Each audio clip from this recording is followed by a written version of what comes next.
இருந்தால் என் மகளை கடத்தி சென்றிருப்பான் மடையன். அவன் எங்கே இருக்கிறான்? அவன் பின்புறம் தான் தெரியுது, அவன் முன்புறம் தெரியல. முகம் தெரியல, அவன் முகம் தெரியல. ஐயோ ஓடி மடக்கி ஐயோ பிடித்து ஐயோ வாங்க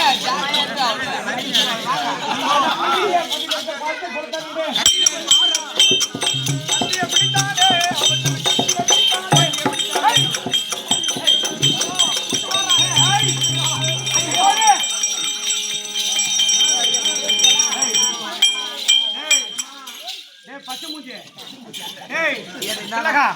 பச்சை சிரிப்பு.